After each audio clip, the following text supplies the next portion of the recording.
What's up, guys? Welcome to Quirks, episode 4. Today's topic is the law of attraction. My name's Jesse Scott. We've got Codi Johnson and Prophei, who is piping in from San Francisco. Hello. All right, so what do we got today, Codi?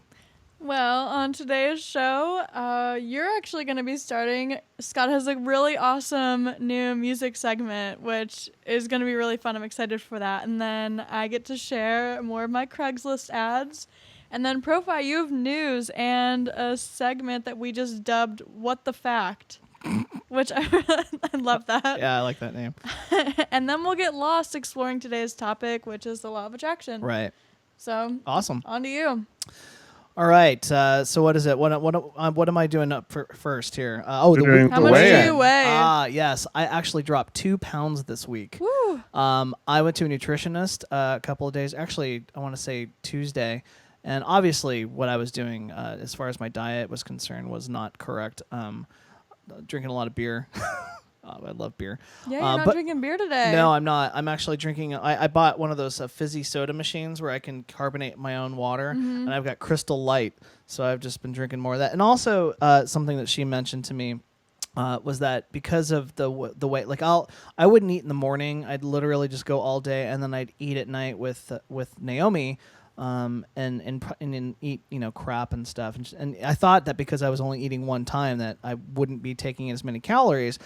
But turns out that it's better for me to eat smaller meals over the course of the day. So I went to Costco, got myself this huge thing of chocolate whey protein, and I've literally been drinking 2 scoops of that 5 times a day.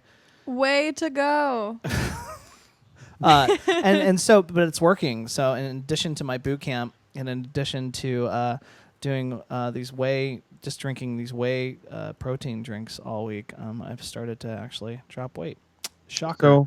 So how long until you go absolutely nuts from drinking nothing but protein shake? It's actually not that. Here's the thing: is that I want this so badly that it really isn't a big deal to me. You have to understand that I don't eat a lot anyway during the day, so it's like for me, it's almost just like choking them down, and it's an afterthought. So it's not that big of a deal, and I've really stuck to it because I really want to fit into my clothes again. So I've just been doing what is necessary, and it's been working. So 2 pounds this week. I suspect that probably 2 pounds a week will be the average, and so that's probably 15 weeks. Well, we can only go downhill from here, so on the scale. Right. I'm like, okay. Yep. Okay. Music. Oh, no, I think it's news next. No. Oh, I was looking at the show outline here. Our outline has news next. Yep. Oh, shit. I'm off. Yeah.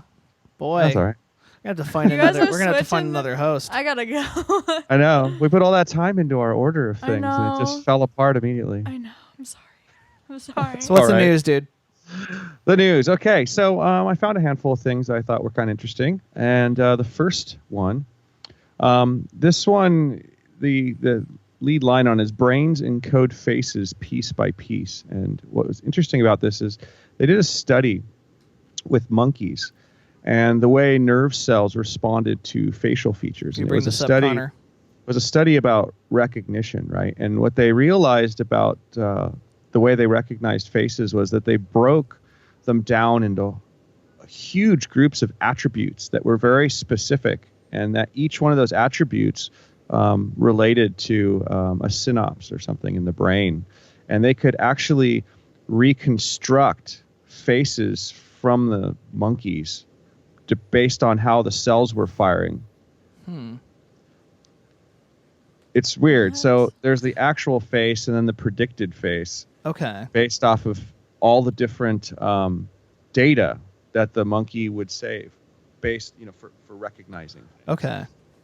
It's kind of a weird thing. I don't know how to respond to this. Yeah. It's interesting. Yeah. So the build a face, underneath the picture, scientists showed monkeys pictures of faces, which was the top row, while measuring the activity of a monkey's brain cells. By adding together the information given by 205 nerve cells, researchers were able to reconstruct the faces the monkey had been shown. That's the bottom row. So the bottom row, they constructed only based off of the data of which nerve cells were firing in monkeys' brains and that's how close they are to the original that the monkey saw. Wait a minute. So does this mean that we can show our dreams on Maybe. screen? I don't know. I mean, what this seems to show is that the way memory works for these kinds of details is something that is predictable in a sense, or at least identifiable, because there are specific parts of the brain that are each related to a certain sort of granularization of what you're looking at. So if that connection between a feature or a distinct thing and a particular cell is true across the board, then all you'd have to do is figure out what things trigger those cells and then see how those cells are firing. And yeah, I guess so, because these pictures, they look really freaking close. Yeah. Right. Yeah. Right? This is from a monkey's head. From a monkey's thoughts, that bottom row. Right. Yeah, that is pretty close. I mean, Well, those some of them look identical to me. Yeah. Those don't look like accurate portraits at the top, though. Like, what kind of art is that? Is that a photograph? I think those are at least the top one is at least an actual face. Yeah, they're photographs. I assume it's a photograph. Weird. And I think they cropped them weird and stuff. I think they were trying to make them fairly consistent looking, to just focus specifically on certain features, so they definitely cut out all the backgrounds and things like that. But yeah, this one just caught my eye. I thought, wow, that's a really bizarre thing, Excited to see what else they do with that technology. Yeah, that's awesome. Yeah, I think the technology was almost sort of the second level to the fact that just learning how the mind works and how it encodes information, and that's what kind of made the technology then be able to give us this. But I think that it's really revealing, and they didn't really quite anticipate that. I would assume that because they're testing primates, I assume that our brains work similarly. When reading this and another article on it, I remember reading that they do feel that there is some evidence that our brains work similarly. So I think the assumption is that it probably works similarly. Okay. For us. Awesome. So, yeah, that was the first one. The second one for today. Sleep shrinks the brain synapses to make room for new learning. It wasn't intentional that it was kind of a almost related topic, but what happens is when you go to sleep, your brain basically starts shrinking your synapses. Like, it kicks out data. Just so you guys know, Prophei, you copied the 2 links into the same cell, so I can't bring that up on the screen. It's okay. Let's just move on. Explain to us what it is. Yeah, there's no big image for it, but basically, to keep your mind organized when you sleep, the connections between the cells that hold the information that you learn through the day undergo a massive level of shrinkage. So your brain actually kicks lots of things out when you're asleep, and some of those cells and synapses and everything, they shrink. And it's a way they think of your brain cleaning things out so that you're ready the next day to get new and more important data. That makes sense. Yeah, and they noticed that there are certain blocks that do not do this. So there's definitely a difference in your brain between more important memories or things that you really want to hold on to and things that are maybe less meaningful. And so it's almost like it runs a compression algorithm on everything. I was just going to say that. Kicks out excess data. Anything that isn't really interesting, it starts to kick out to shrink the data size. Cool. Because they were saying that there is sort of a limit to what you can retain, and so this is its process. And I just thought that was a kind of weird thing. Well, that makes sense. You kind of get dumber when you sleep. That's interesting. Ultimately. Do you guys ever... I was just doing this the other day while I was giving a massage, but I was working on this person. I was looking at the corner of the wall and thinking, I can remember this moment for the rest of my life. Like, if I just sit and think about it, I can remember this for the rest of my life.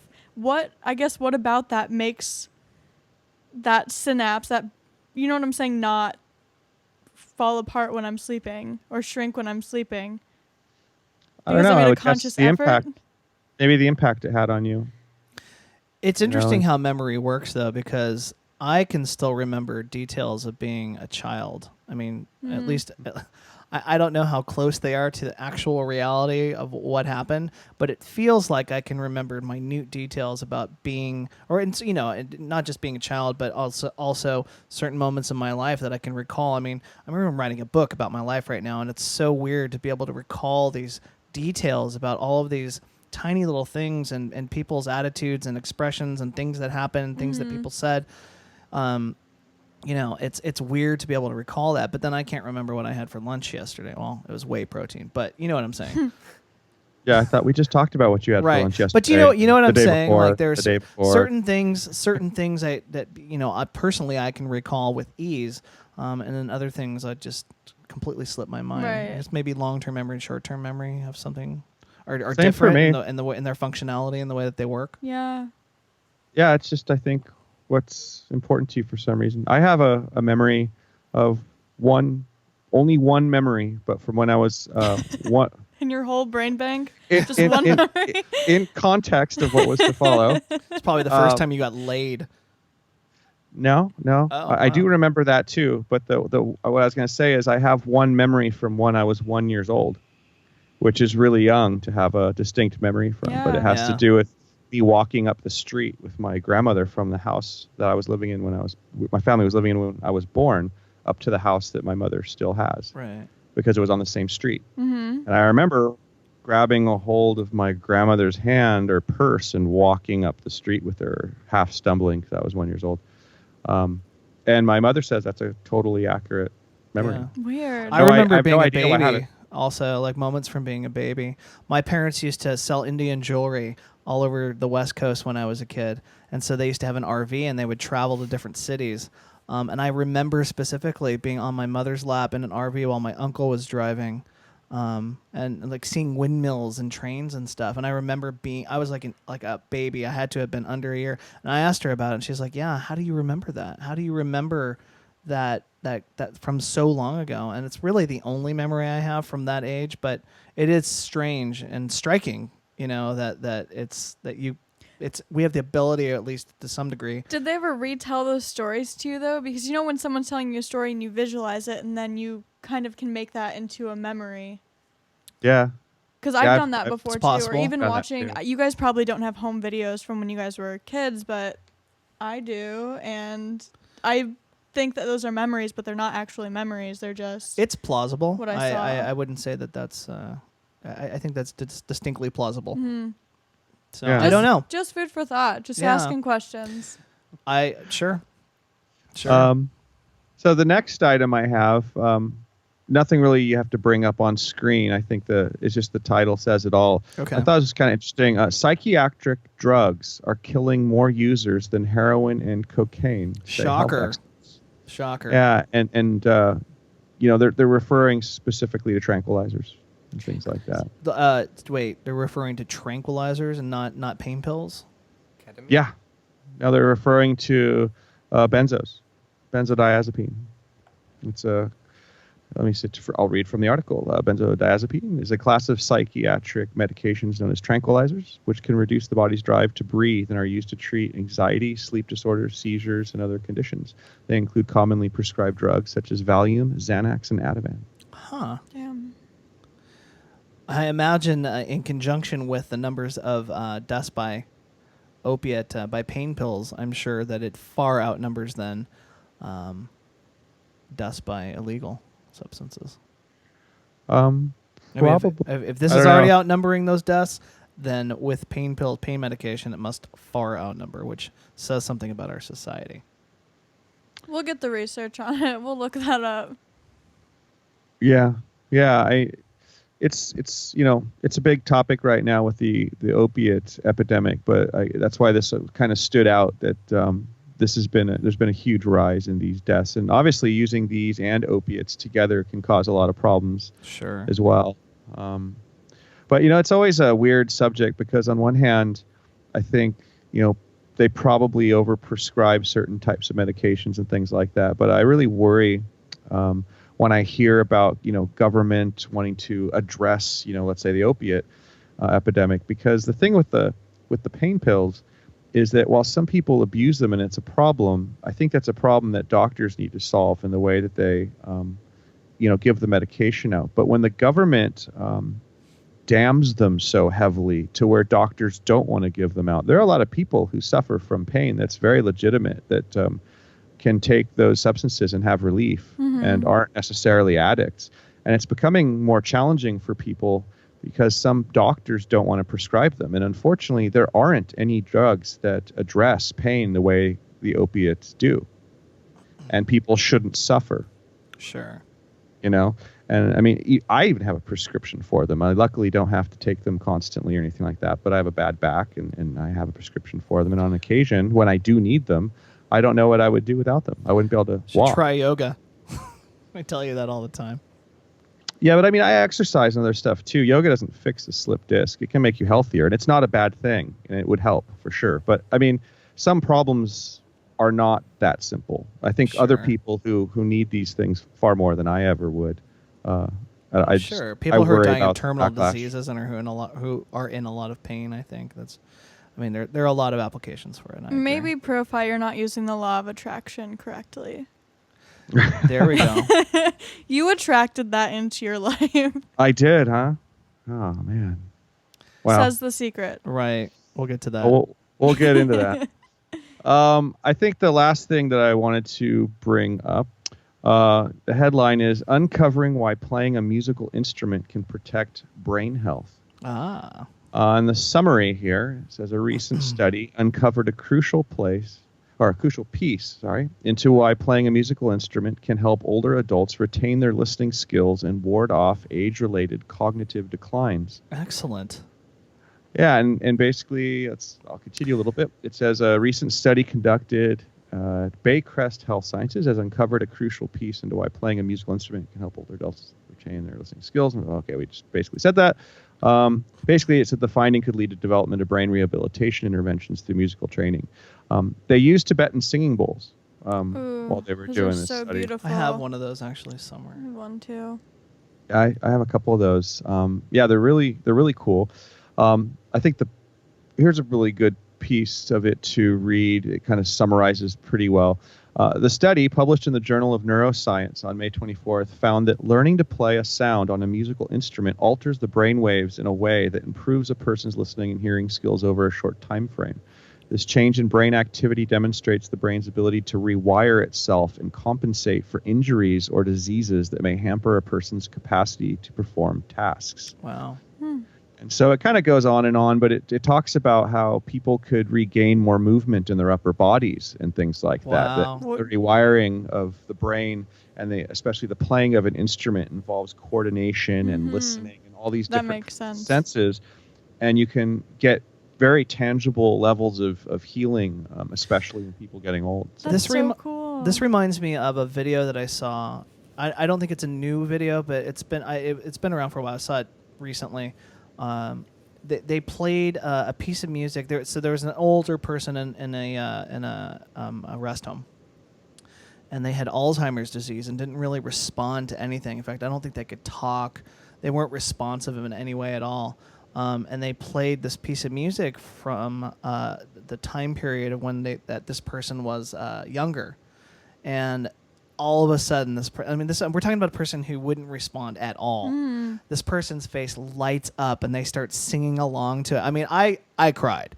Like I just found that so touching and so amazing that music has the power to bring someone out of this state of being, this degenerative state of being, like, and in this and brings them into a moment where they like have memory of this time again, and the smile on this person's face. Makes me teary thinking about it. But how powerful music is. Yeah. Music, I mean, I'll say this, music has saved my life in so many different ways, and I am such a huge advocate of music and the power of music and how it brings people together and the wonderful things that it does. I can't this is why I've dedicated my life to doing it, because I think it's so important to our quality of life and so many other things. Mm-hmm. So music is magic in a very literal sense. Absolutely magic. It's taking your consciousness and your intention and changing reality. Yeah. See, the and thing emotion. about you guys is you guys create such awesome music. I haven't heard of any of yours, Prophei, but I've heard yours, and it's so good. And I wish I could just conjure up all the things inside of me and put that into beautiful pieces out there. You know what though? It's like any other skill. You could. It's takes work. learned. You know, it's always funny to me when people say, and I don't mean this as you or a diss to you in any way, but I wish that I could do what you do. And really a good response to that would be, Do it. no, you wish what I did was easy. Because a lot of people don't, and I don't mean you specifically, but a lot of people don't do it because it I've been doing it for 21 years now. And lately, I've dedicated myself in the last 4 years more than I ever have in the time that I did it before that, because it's become so important to me to get to this particular level. But it's hard.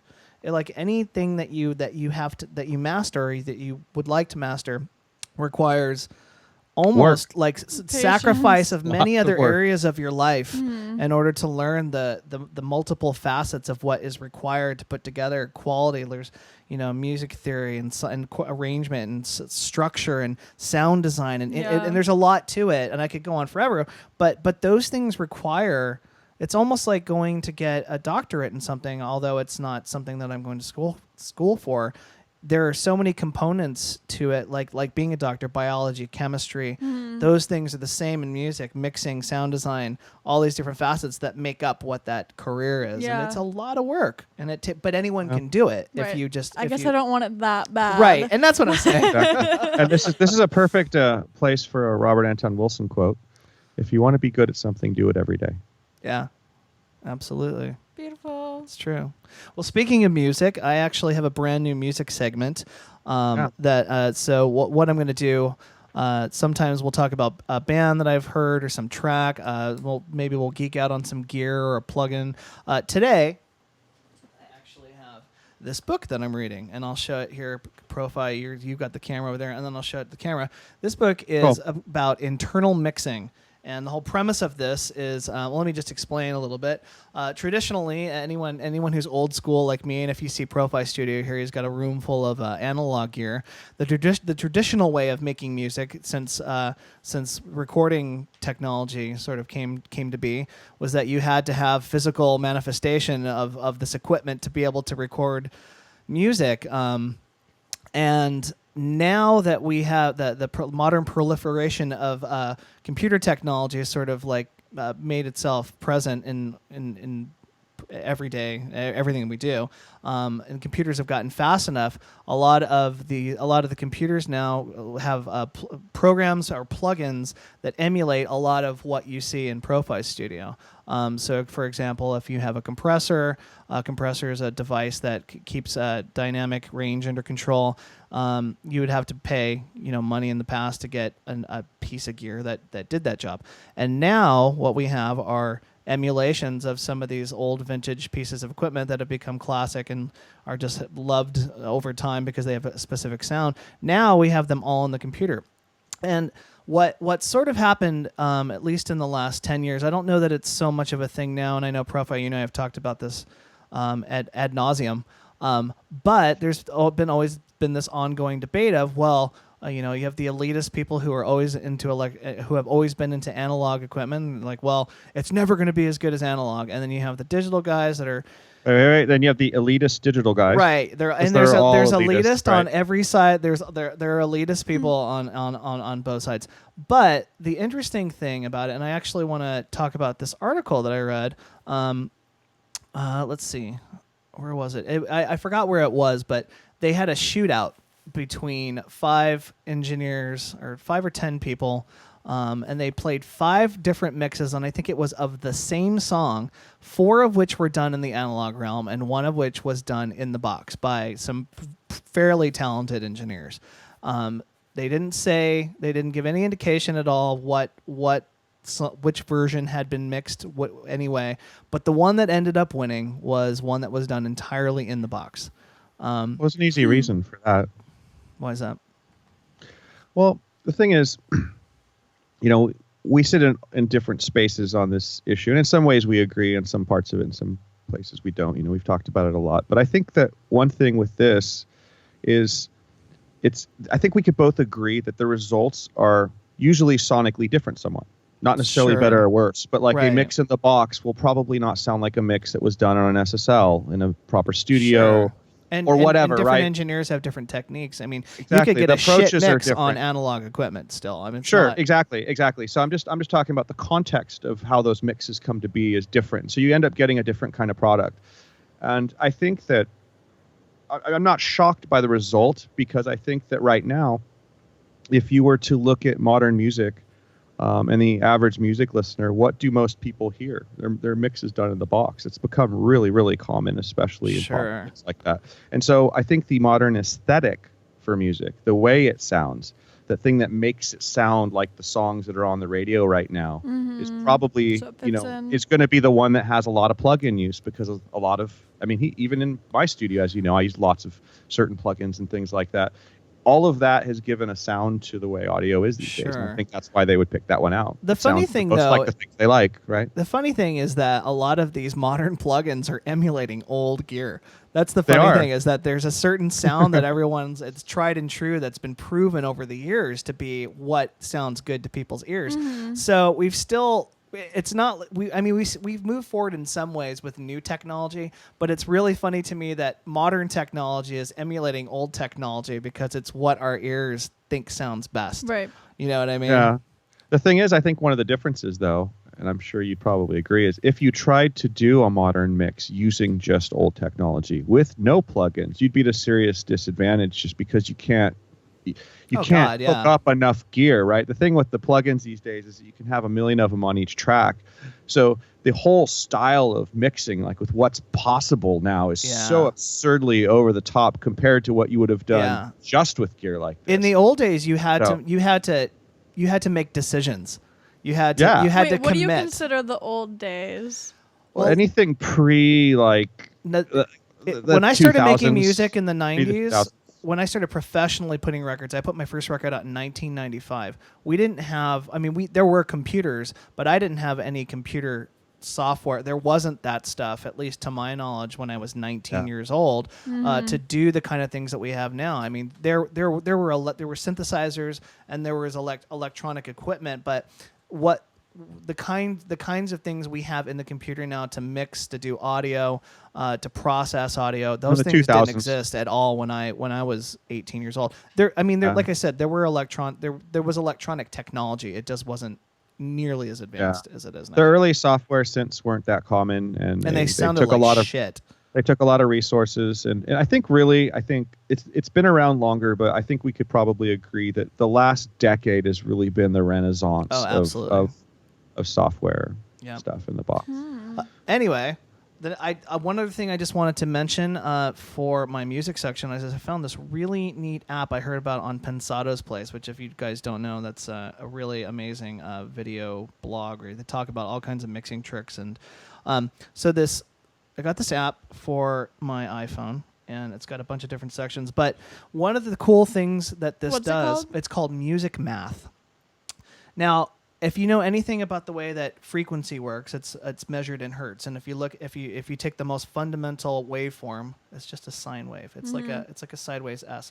And so when it completes one of its cycles from beginning to end, which it dips over the top, it goes around the bottom, and that's one cycle. One of those cycles is called a hertz, right? Okay. So certain frequencies, like if you play an A on like a middle A on the keyboard, that's 440 hertz. That's what sort of everything's tuned to right now. Different frequencies, like A3 is 440, A sharp 3 is 466.16.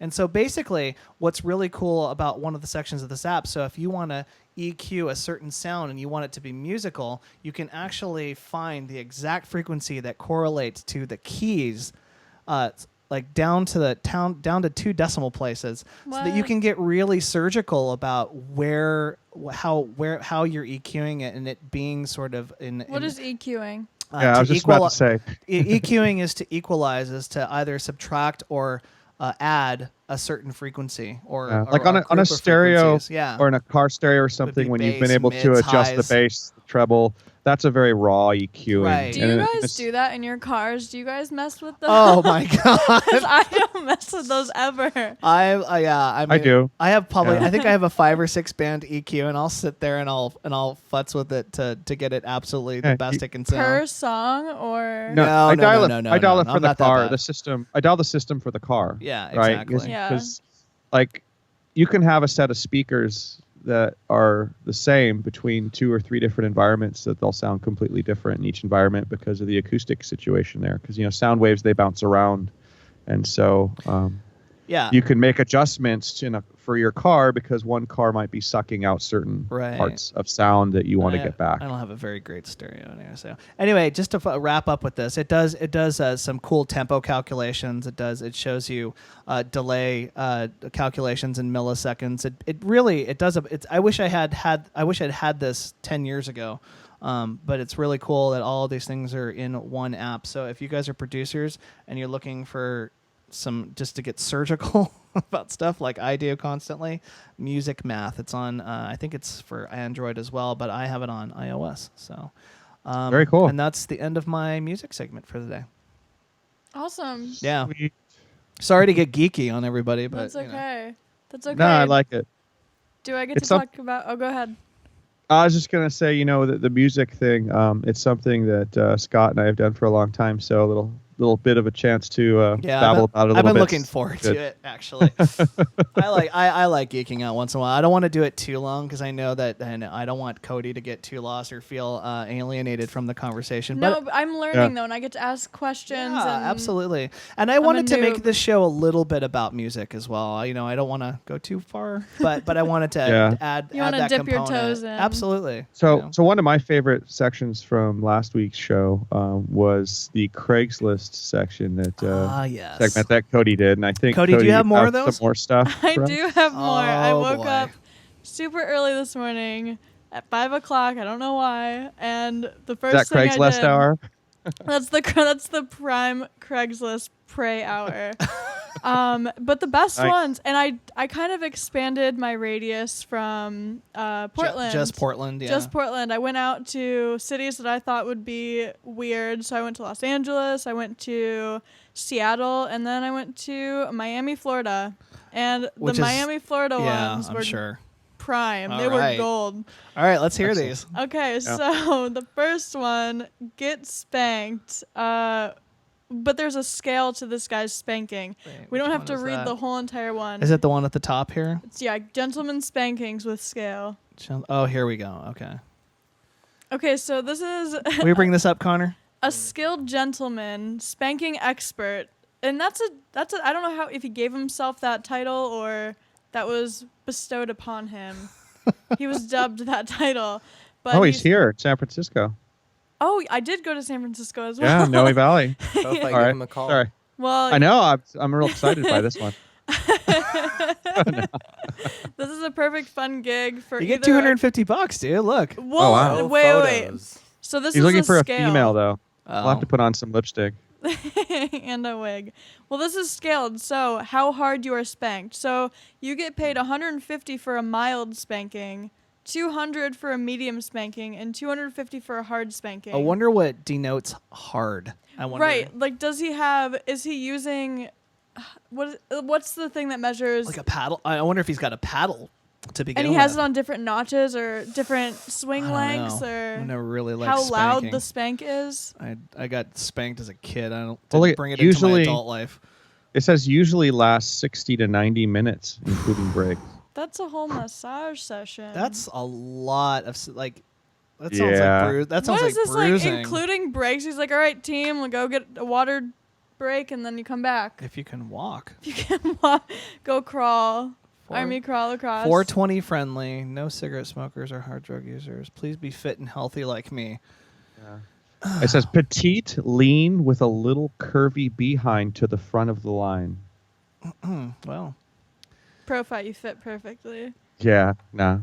The spanking thing has never been very appealing to me, and especially not from a skilled gentleman. So Skilled gentleman expert. That's funny. The next one, I actually wanted to ask your guys' opinion about it, but I've been seeing these all over the American map for Craigslist, but becoming a cuddle buddy or a professional cuddler.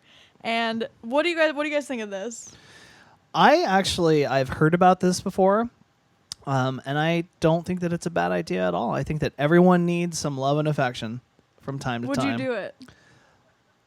I think it would depend. I think it depends on the situation. I mean, Wait. Let's quantify that for a second.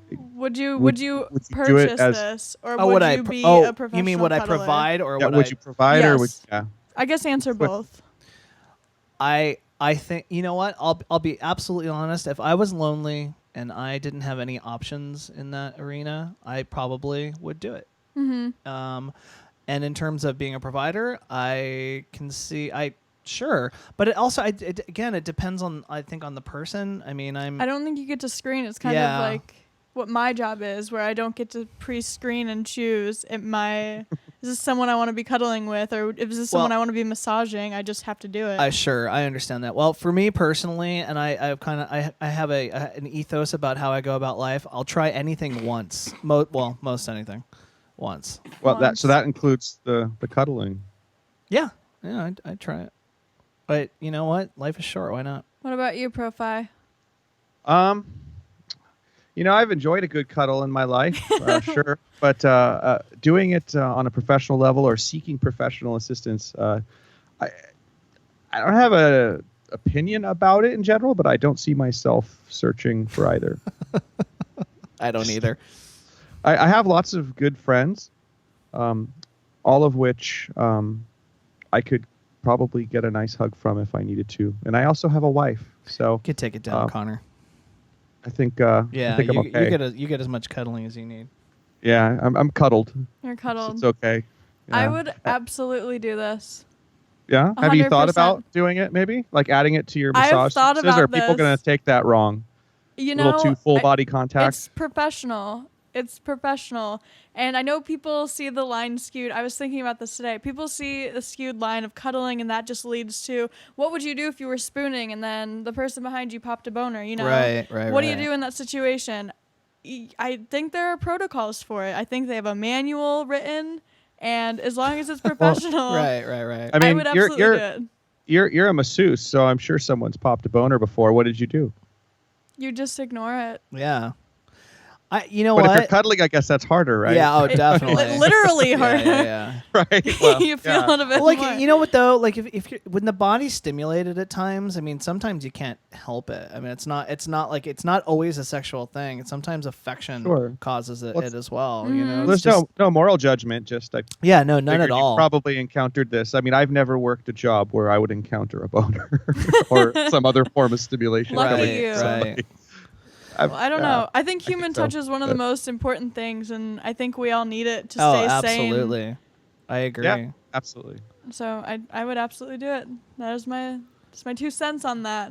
So I guess you're going Look to out be for my increasing. ad, I guess. Yeah, you're going to be increasing your rates sometime here. Right. What did it say? That said $80 for cuddle, right? $80 an hour, but I would charge. I don't know how much I would charge. Right. I would charge more than what I charge for a massage, and it's more than $80. Right. So yeah. So maybe next week we'll be reading your Craigslist ad on here. Yeah, I think that you should give it a go. You should give it a go and report back. Yeah, absolutely. Okay. Well, actually, I'm going to watch out for it, and I'm going to put it in my news section. Ooh. yeah. All right. We'll see. So the next one is. Just be careful, by the way. That was what I was worried about, but that's okay. I'll be fine. I'm a big girl. So the next one is humiliate a 27-year-old male shopping for panties. So this guy is from Florida. He'll pay you $55 an hour, and he's looking for a female 18 to 35 who would be taking him along as a shopping buddy. And it's probably not your average girls' day out shopping trip. It's more you shop for lingerie and also humiliate and embarrass this man while he buys you heels and lingerie and dresses and just be extremely bratty. So strange. To him. Can I read this? Please. Looking for an 18 to 35-year-old female who'd be interested in taking me along as her shopping buddy. Maybe humiliating or embarrassing me as I accompany her to buy heels, lingerie, dresses, etc. Looking for someone extremely bratty and, discreetly emasculating a guy in exchange for compensation and purchasing everything during the trip. So is he saying that he's going to purchase everything? He'll during the trip? purchase everything for you. Should be comfortable with making me wear panties. Would keep fairly quiet, but should be comfortable being a bit public. I'm 27 and otherwise normal and enjoy the power dynamics. Interesting. I like how he just says and otherwise normal. Like he thinks it's so weird. Some people are like a lot of people are into this. No, absolutely. I have no judgments whatsoever. That's awesome. About that. Yeah, you know what? Different strokes for different folks. I don't know if you guys have heard, there are a lot of people who are in high power positions oftentimes are into dominatrix or often into being berated or embarrassed or hurt or spanked. It actually is a fairly common occurrence for that type of thing to happen because of they're looking for a different power dynamic because the people who are always in charge are sick of being always the dominant one. God, a friend of mine who was a dominatrix would tell me that. Yeah. That most of the clientele were affluent men. Yeah. Looking for exactly that. Hey, why not? Why not? No, and I'm glad he's utilizing Craigslist. Yeah, because then we have a show. Because we have a show, and also, I hope he just gets his person. Totally, man. I'm into it. And then my next one is, I just think this is a really sweet story, but it is, you can read it since you like reading these. Okay. Basically, it's two men they're in Portland, and they're looking for a surrogate mother. Is this the top one here? You're on the wrong page. No, this is your Craigslist ads right here. No, it's on the show outlines. Oh, okay. Page. Right there. It's highlighted. Surrogate. Gotcha. One more. I got you. One more up. Perfect. All right. Private couple looking for a surrogate mother. Let me zoom in here. We are a nice couple, two men located in Portland, Oregon. We're looking for a surrogate mother, not necessarily from Portland, Oregon, who can change our life. If you're interested, let us know. We would love to discuss and get to know each other. Chemistry is a must, but not only. The basic requirements are non-smoker, non-drinker, between ages of 21 and 28, no criminal background. 38. 21 to 38, sorry. No criminal background, has a healthy experience of at least one pregnancy, had a past healthy experience of at least one pregnancy, has health insurance, which covers surrogacy, U.S. citizen, height and weight, healthy proportions, willingness to completely committed to the process, willingness to attend travel and health checkups, blah, blah, blah, willingness to carry twins. Wow. How do you plan for that? Thank you for, so those are just the requirements. I mean, you know what? That's awesome. Yeah. It's, some people want to have children and they're not able to. And a lot of people make great parents, I'm sure, who are not able to have their own children. So why not? I feel like there's a more formal platform than Craigslist to search for a surrogate. Yeah, I wonder, Probably. there's a lot of children that need good parents. I wonder why in this situation they wouldn't just get a couple young children. Sometimes I think people just want their own seed. Like they want their own genes to be passed down. I think it's a selfish thing. I could go off on this topic for so long. We can go off. Here I think that I'm gonna get a lot of hate about this. But here's the thing. Perfect. Hey, you know what? I'm gonna say what I think. I think that the world is far too overpopulated. And I understand the need for people to want to have their own kid, but I think that if it's just about having a carbon copy of yourself and you're not willing to give love to some child out there who doesn't have a home, who needs one, I think that that's pretty selfish to bring another person into the world and to completely detach yourself from who knows how many kids out there who need homes that don't have them.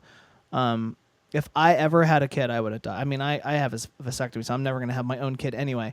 But if I ever did have a kid, I would be so happy to adopt. Absolutely. I would be so happy to do it. And to give a child who wouldn't have otherwise had an opportunity to give them an opportunity. That's just where I'm coming from. And Prophei, do you have kids? that people I do. don't agree. I have a 14-year-old son. Oh my god, I didn't even know you had Named John. kids. Oh, That's so I weird. have. He eight, didn't I have find 8 out kids. until just a few years ago. What? Well, no, he was 5. Oh, okay. He's now. It's Okay. been quite a while. Oh my god, I didn't even know that. That's a shocker. Yeah, there's a little bit of a story there. I don't know if it's really the story I want to tell on the That's show. okay. I'm just baffled. Well, okay. Well, at least now we can just shout out. Foster parents, you fucking rule. That's so awesome. Just what they do. They're so just full of compassion and love, and they're so selfless. Some are. I think Yes, all that's okay, yes, awesome. yes, I yes, disagree. yes. I disagree with Scott in the sense that I think that couples who want to have kids, there's a lot of different things that drive you to want children. I don't think it's a selfish thing to have your own, but in and of itself, I think that though in this situation, the reason why I was kind of wondering about it is because when you have a surrogate, there's a piece of this that isn't like the actual act of making the children lacks the intimacy and the union that some people really get out of having kids, because it's kind of one-sided, and that's a bummer for them, right? I don't mean it in a harsh way, but I wondered if that connection that two parents having a kid together and both being biologically part of it, I was wondering, thinking to myself, if that, since that connection isn't there, if that might change the imperative, and it might be easier to, in that case, help a kid that needs a family. Yeah, I don't know. It's hard to think through all that stuff. It's kind of a big thing. I mean, I know my wife and I are planning on having a kid, and I don't think she would want to adopt, because I think a big part of her is being the mother birthing the kid. I think that whole experience and everything God, is if what I was has a woman, drive that's the to part do. I wouldn't want to do. Yeah, well, we're not Never women the either, same Scott, afterwards. So I think there's a certain thing to motherhood that is a big part of the drive. Well, it's a biological imperative, chemically speaking, for a lot of women. When you get to a certain age, and at least in my experience, some of the women that I've dated that were in their early to mid 30s started to go nutty because their bodies were just, their hormones were going crazy. That it's like this is the home stretch here. You better do it now or never, and so make some really interesting decisions based on some chemical imbalances. It's kind of like a food craving. Yeah, I think like, children. Yeah, children. They're like a food craving. exactly. But I think that there's some great people out there who should have kids, but I think it's also important to look at the fact that we have a lot of fucking people on this planet now, and we're moving towards. I mean, we're definitely in an unsustainable. We're making some unsustainable choices, but it's something to consider. That resources are fairly regional, though. One could say, we don't have an overpopulation problem here in the States. We have plenty of land and everything to have the people that we have. There are parts of the world where there's a lot of overpopulation, right? And I don't think that the supplies that are necessary on a planetary level to like feed people are all intermingled that much. So the problems that we run into are probably going to be regional to the places where we have too many people, but not having a kid here, I don't think solves the problem, let's say in parts of Asia where there's too many people. You know what I mean? Right. But you're right. I mean, it's definitely something to think about. I can't get it out of my head though that I have this image in my head of this poster that we need to create, like children, they're like food, or what was that thing? Children, they're like a food craving. Yeah, they're like a food craving. I'm trying to imagine like a cool children. illustration. That's pretty funny. Having children is just like a food craving. Some funny stuff. That is funny. Well, we'll put Could be like a show poster. Yeah, quirky. Scott eating a baby. Yeah. That's the picture, exactly. Oh, baby. Okay, so I'm gonna just have one more. So this one's sweet and simple. Is this the just glory the way hole I one? like it. It's the glory hole one. And I just like how he spells glory hole with the 0. Will you put that up, Connor? Mm-hmm. Gladly. Hot young guys needed. Easy cash. Fort Lauderdale, Florida. Oh, Connor, get yourself a plane ticket. Masculine guys. Oh, you're not masculine though. It's a 18 to talent 25 gig, too. only. Needed for discreet private one-on-one glory hole service. No videos or pics. This is not a photo shoot or video shoot. Just stop by and get service. Feed me your nut. Wow. Okay, wait. Notice how they spelled glory hole. I said that. Just stop by and get service. No, there's no punctuation at all. Feed me your nut. Get paid and dip. Text your body, cock, and face pic for more info. No Oxford comma. Are you kidding me? Wow. And only $25. You get. You know, huh. Yeah. I'm I kind don't of know confused about here that. by it being listed as a talent gig. I mean, is it really considered a talent to go Stand into there? a room and stick your cock through a hole? Well, do you think it's a talent to be an art model where they just sit there and pose? I mean, that's kind of what you're doing. You're No, just getting models go touched. through a lot of work. You know, I've Yeah. known models. They can work really hard. They're I mean, basically it is being an art. an art model. No, Well, I mean, you're just. I'm just you're- kidding. I'm I don't just know about kidding. I think really the person on the other side providing is the one that's doing the talent gig potentially. Yeah. I That don't whole know. the whole glory hole thing just fucking weirds me out. I know, isn't that just bizarre? It's I'm not my thing. You know what? They need to have. I've been staring at that red bell this entire fucking show. Naomi got me that. I like it. I like Wait, what it. is it? It's. That- Will you go pick it up? Yeah, hold on. Okay, All right. so I can just imagine them holding this bell. Yeah, show it on the camera. Show it on Scott's camera. So it says ring for blowjob. I love my wife. She's badass. I can she got me imagine this. them just like he For the has studio. that there, and then when you ring it, you stick your dick in the glory hole and then ring the bell. I don't know how Scott gets any music done when he's sitting there ringing that all day long. I don't. I forget that it's there sometimes. She needs to ring a bell Missed as well. opportunity. Yeah, totally. Is there another bell? Is there the female version of the bell? I you know what? If Then there he really is- wouldn't get any music done. If there is, I will buy it if I see one. Okay. Yeah, absolutely. I'm an equal opportunity kind of guy, man. Equal opportunity. Well, those are all my Craigslist ads, but I love this segment. I love doing these. Yeah, I'm really, Craigslist really is so into the weird. Craigslist ads. This is great. This is a good show so far. I'm stoked about it. What's next, Craigslist. guys? Oh, we got what the Oh, fact. what the fact? The fact. All right. I love that name. That's kind of. I love that name. I like it. I like it too. So I've got a handful of questions for you. Some of them are multiple choice, and some of them are true and false. Yay. And we'll see how you do. The first one: British spies used what substance as invisible ink during World War One? Semen. Wow. Is that it? That was it.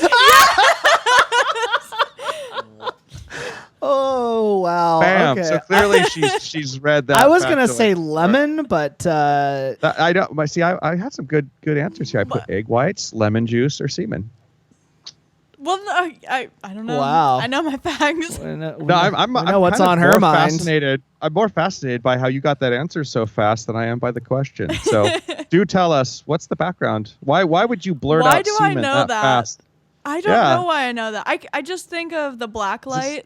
I don't Something know. I that just comes think along it's a with being smart a idea. masseuse. there It is not, okay? the black light thing. Squash that. Never say that again.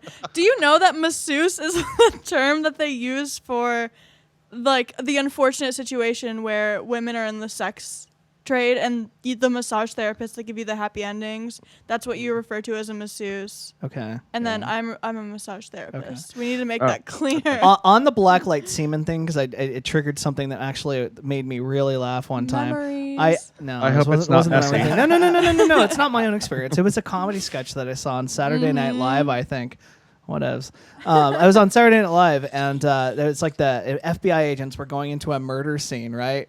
And like this is where it happened, and blah blah. And Oh they- my God, I've seen And this. they get the black light out, like to check for semen, and the female FBI agent like has it all over her face, and the other guy's like, It was hilarious. Anyway, sorry, not to derail that, but I just remember that it was pretty funny. All right. Well, let me go move on. Let me Hey, move on to the man. next one. Hopefully, got no no one filter blurts on the this answer show. out to Sorry. this next one. Let's see. All right. Number 2. A penny dropped from a sufficiently tall building can pick up enough speed to kill somebody. True or false? True. Yeah. Terminal True. velocity is 160 feet per second, or 160 So feet per second. both of you true? Okay. False. No. The really? the aerodynamics of a penny do not allow it to hit a high enough speed to kill. Oh, interesting. And they've tested that before. Okay. If it was in a vacuum, I guess it would, but the penny is not aerodynamic enough to hit that velocity. Wait, so they tested that not knowing if it could kill someone? Well, you That's certainly awesome. wouldn't test it on a human. Right. Did we even introduce Connor ever? Yeah, just so you guys We have- know, We Yeah. gave him a mic. he's not He's within been let camera view, loose. but Dangerous Connor games. is our engineer for our show. He makes sure all of this goes smoothly. Connor Barron, say hi to everyone. Connor will be Word. interjecting at certain points during the show. If you hear another voice, that's Connor, and I'm sure at some point you'll see him on camera, probably fixing something if something breaks. So, all right. So, yeah, I think that penny one, now that I think about it, I think it was even tested on a Mythbusters episode once. Yeah, because they figured out certain gelatins have the same viscosity or same dynamic as human skin, so they're able to they figure out simulate what flesh. they can simulate a body and see what kind of damage something does. They use it for testing with like ballistics gunshot. and stuff. Yeah. Yeah, ballistic stuff. That fact was sensational. Now you can bring it up in parties, and I'm giving you some Party tricks. some party tricks. Yeah. All right, next one. Saudi Arabia imports which of the following from Australia? Semen. No. Thanks for that. Boy. On the ships. Semen on ships. We've really see, she wasn't being unleashed dirty this something time. here. So your She's got options semen are. on the brain right now. I know. Maybe even literally. Fuck. Do you have a black light? So your options are camels, sand, or wood. Sand. Camels. Well, if we were to put both of you together, you'd be correct because it's camels and sand. Oh. Oh. I figured it had to be a trick question. Yeah, I thought your answer didn't stand a chance. Oh. Jesus. Ba-dum, Now we're bum. good. Now we're I'm on fire. We're gonna have to try to interject with puns during the show. We're just gonna have I'm to already have doing it. who can now. But you started something now. I think that we should see who can just come up with the worst puns for each show. It might not be a bad thing to try. We'll try. If it works, it we'll see works. if you guys can keep up. Yeah. All right. I'll let you both do that, and then I will grade you. Thanks, Teach. Next one.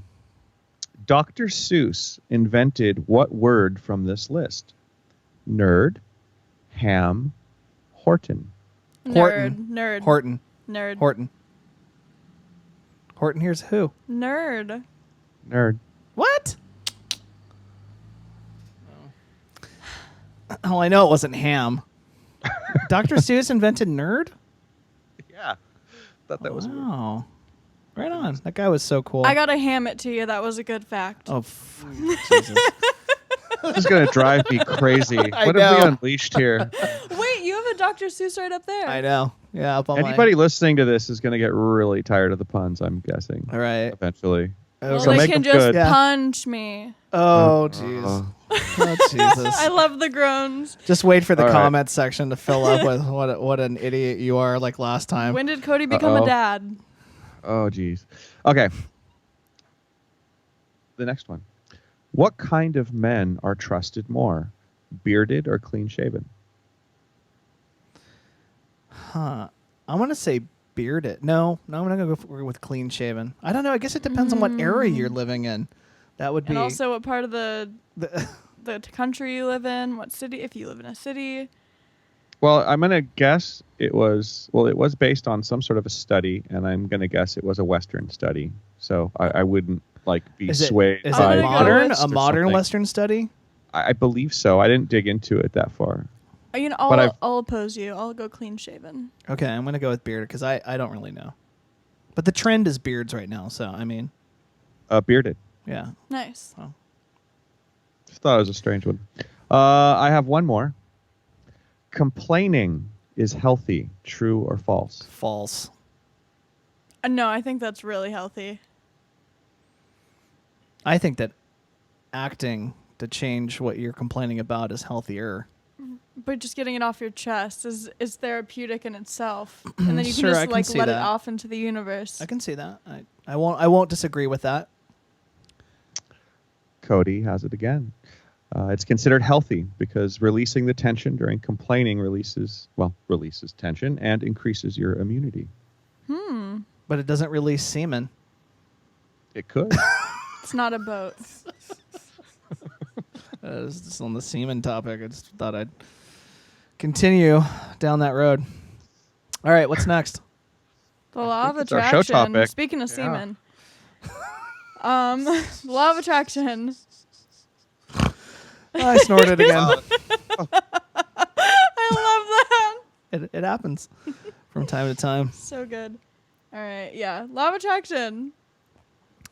So for anyone who doesn't know, the law of attraction is sort of the premise where you focus your thoughts on something that you desire, whether it's change in your life or physical or material things or whatnot, and it could be anything specifically. But the premise, basically, it's that you can manifest into physical reality the things that you focus your thoughts on. Just in a nutshell. Didn't you have some experience with the book or movie or something that kind of got you into that a little bit? What was that? So, yeah, I'm sure that at this point, most people know about the movie The Secret. Now, it's a book too. I know it started as a book. I think I saw it in, I want to say 2006 or maybe 2007. I can't remember when it came out, but I remember where I was in my life at the time. I know that someone introduced me to the concept of this type of thing, and I was and I was younger, and I was in a different place in my life. I was partying a lot and doing a lot of things that were not good for my career and for my health and for my relationships. And someone introduced me to The Secret and the concept of the law of attraction. And I guess there's another movie called What the Bleep Do We Know, which sort of is about that, but talks about quantum physics. And it goes down a lot. There are a lot of different the law of things that attraction are is a associated big, with that. broad thing. Could you maybe give us a breakdown of what The Secret was about for anybody who isn't familiar with it? Maybe kind of what the structure of it is, what the point is of it, and it might frame this issue. Well, it goes through a few different. I haven't seen it for a while, but from my recollection, it goes through a few like methods and ways that you can use the law of attraction to change your life or get the things that you want. There's a bunch of people who are who I don't know what the right word is for it. Because they interview a lot of different people from different sort of fields of study. Yeah, fields of study. There's like a quantum physicist, and there's a guy who wrote Chicken Soup for the Soul, and a bunch of different people. And they talk about their experience and sort of what their take on it. And it's an hour and a half of just running through different scenarios and ways that you can apply it in your own life. And at the time, I found it. It was sort of groundbreaking for me. Because I had never even thought about thought being powerful in a way, and a powerful enough of a way to change my life, and actually really needed it at the time.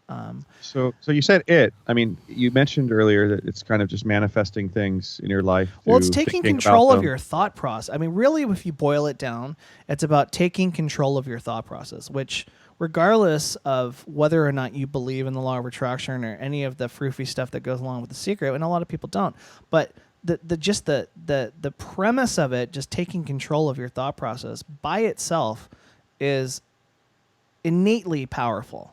Like, it's ridiculously important if you are trying to achieve certain things or trying to be a better person or lose weight or quit smoking or get, doing better in your career or your relationships. I mean, everything that we do fundamentally is based on a thought at some point. I mean, when I move my hand, it starts in the brain, like, okay, I'm going to move my hand now. The thought becomes my physical manifestation of me moving my hand. So everything that we all do originates as a thought.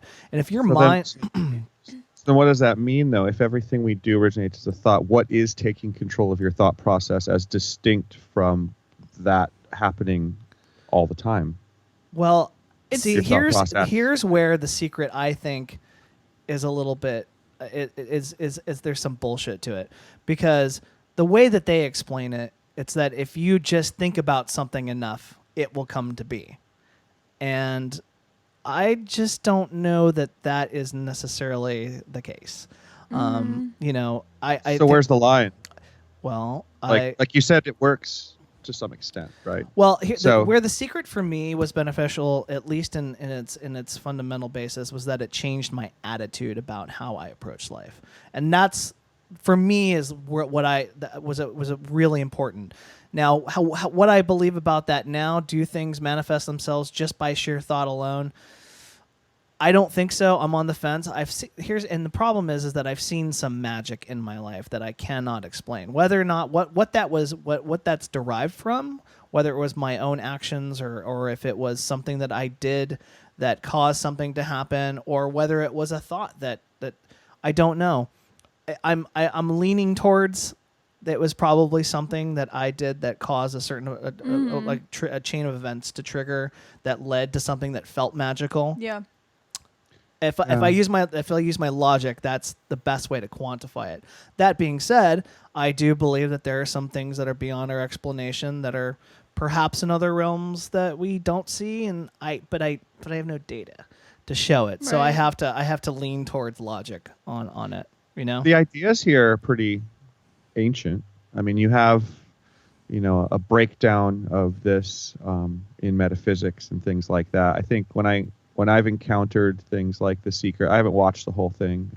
Well, I watched it at all, actually. I know a bit about it, but you filled in a lot of the blanks for me just now. But when I see a lot of the kind of more New Age approaches to stuff like this, they're always so light, but they're touching on something that is much older. I know that a book that you and I have both read, The Kabbalion. Yeah.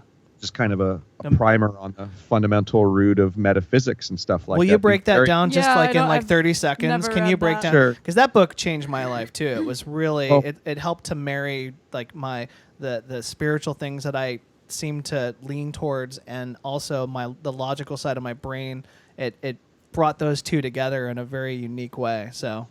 Yeah, I stumbled into the Kabbalion during a time where I was getting really into just researching kind of ancient metaphysics, stuff like that. And there was an occult bookshop that I used to hang out at, and the people there had become a little bit like teachers for me, just kind of guiding me through stuff. Because, I mean, really, there's a lot of bullshit in stores like that. But I was kind of fascinated by kind of the older stuff, that's sort of the foundation layer behind a lot of those ideas. And they pointed me at this book called the Kabbalion, and pretty much said that it breaks down the root of what's behind most of the books in the store. And the thing about the occult, maybe because it started off as something that had to be kept somewhat secret, and now because people like feeling like they're part of a club, you don't always get the whole deal, right? You read these books and they're very lofty, but unless you like join some group somewhere, you know, you're not, everything is not revealed, and they make it always sound so just hokey in a way. But so it's, you never, but we have the internet now, so it's kind of hard to, But I guess the thing is, though, like getting through some of those books, they bring you to interesting questions, but sometimes the really root core concepts behind all of it can be abstracted a lot. And so this book was really interesting because it's a really short book, and it's basically the 7 Hermetic principles. And Hermeticism is one of the sort of pillars of Western tradition mysticism. The other pillar would probably be something like the old Jewish Kabbalah. And between the two, you really have... I Ching. Well, that would be more of an Eastern type thing. But yeah, I mean, those two sides of Western mysticism is where you get all the magic, all the different like old, lodges and all that kind of stuff. It all pretty much is hermetically based or based on Kabbalah or a mixture of the two. So anyway, the Hermetic stuff was interesting to me because it reads very scientific-like. It's attributed to the ancient Egyptian god Thoth. And from the perspective of an occultist, this was a real magician, god, whatever. And the books that this entity gave down these pieces of wisdom, and it reads a lot like it's a lot about vibrations and the sort of way that things influence each other. It reads and almost gender and like the what polarity. There's polarity and gender. Well, here they are, the 7 principles: the principle of mentalism, the principle of correspondence, the principle of vibration, the principle of polarity, the principle of rhythm, the principle gender also, right? Of cause and effect, and right. the principle of gender. Okay. So to kind of, since we're not doing a show on this, maybe we could sometime because it would be interesting. But it reads a lot like science. It's about the sort of almost like interactions and energetic interactions and the way that they behave. And so it doesn't read like as kind of off the rails as a lot of typical stuff in this area. Right. The reason why I brought it up, though, is the very first principle, the principle of mentalism, is exactly what this entire show almost is about, and what is being attributed to The Secret and all that stuff. Because from the perspective of a Hermeticist, sort of the whole book opens up on a section called mental transmutation. And the idea in this sort of stuff is that the universe itself is a mental creation. Right. So The it is at the root mind. of everything. Yeah, the all is the mind, and the all is sort of a kind of like what you would call God, but it's the everything, so it's a little more abstracted. But the whole universe is mental, right? The whole underlying reality behind the universe is in the mind itself of the all. So this whole law or piece is to a metaphysician, is the idea is that you can change the physical or anything else because it's all inherently mental. And if you understand the way this law works, anything is possible because that's the same wavelength you're operating on, right? And so from the perspective of a real occultist, this can be far more powerful than just making things go your way. Now, of course, you got to take it with a grain of salt. How many times have we seen occultists do some of the crazy things they claim that they can do? Usually not. Yeah.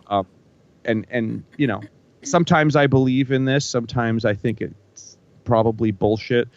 But I've had a big affinity for this type of philosophy as far as the metaphysics. You have a bookshelf that's just filled with, I think you have the biggest collection of books of that nature that I've seen of anyone. Yeah, I collected lots of them because I really along with psychedelics and all kinds of other crazy stuff. But I do remember that you did have a quite sizable collection of occult books and magic and all that stuff. So you've obviously been into it for some time.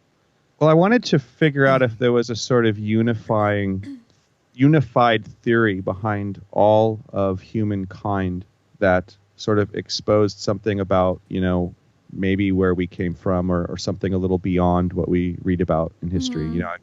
I looked into religion, I looked into occult, I looked into history, some archaeology, different types of things, some of the drug experience stuff, but to see if there was sort of a something behind the veil that sort of brought a lot of these different things together into sort of one story. Right. And to some extent, I feel like I found that. I think, it's a huge discussion that's probably, I don't want to deviate from the one that we're in, but it was a very fascinating study. And there's a lot of similarity between all the different people on the earth, the types of ways that they approach this sort of stuff. I would recommend the book, though. I mean, yeah, I love it. I bought my own copy. Or didn't you buy me a copy? I think you did. Yeah, I bought you a copy. It's actually I recommend you check that out. It's a pretty cool book. What, is that like we should add that to our list of conversations? What Yeah, is the that? Kabbalion. The It's Kabbalion? Yeah. by the Three Initiatives. I haven't read it in a while, but it's by the Three super Initiates. interesting. Yeah, it's a really Initiates. cool book. Yeah. It basically, the cool thing about this book is if you're fascinated by what metaphysics is, like if you were to approach it like a science, like physics, like what is metaphysics? What are the root core principles without all the lofty bullshit you find in a typical New Age or occult book? This is that book. And the one thing that's nice about it too is it's very short. It's very to the point. Yeah. You can read it in an afternoon. Totally. And if you understand roughly what it talks about, you already are most of the way towards understanding almost any other book you pick up, unless it gets into the old Jewish stuff, Right. which gets it's a little different. But yeah, it's a really good sort of foundation. I would recommend anybody who's interested in that stuff. And I really would love, actually, if anybody is listening to this and has a big background in physics, I'd really be interested in somebody into physics, reading that book, because it seems to me like some of the concepts in there, they feel like things that I hear They're about laws of science. nature. Yeah, and I'm curious if some of this stuff was the ancients maybe understanding the way the mechanics behind reality operate, and framing them in this context. If it's true that there are similarities. Cody, what's your experience with the law of attraction, or at least your thoughts on the matter? So if are we talking about The Secret or the law of attraction? Because I have thoughts about both that I'm kind of Well, let's hear it. on the fence. Yeah. So for this entire topic, I told you guys about my background where I kind of grew up going to the same type of occult shops and being into like Wicca and Sure. all of the mysticism and metaphysics and whatnot. So this is kind of hammered into me that The Secret is law of attraction is law. So this whole entire segment, I was just trying to read opposing sides and opposing opinions. And I actually reached out to this one girl who I did not get along with her whatsoever because we stood so separately on these things. She is so against The Secret and the law of attraction. Right. And Does she work at that store? No, she doesn't work at that Oh, store. okay. No, that would be not her place to work. Okay. But I reached out to her and was like, okay, I want to know your side. Because I was just so shut to it before. Because I was so stubborn in my view and I didn't want to hear any other viewpoints at that point in my life. And now I'm like, I'm ready. I'm ready to hear your viewpoints about this. Sure. And she had a lot of issues with it. Her main issue was about victim blaming with the law of attraction. So say you're a kid and you get cancer or a life-threatening disease. You didn't will that upon yourself. You didn't think that upon Sure. yourself as a child. Sure. Or if you if you get raped or if you get murdered, you didn't think those upon yourself. The law of attraction, though, doesn't necessarily say that everything that happens to you is of your own. Yeah, it doesn't.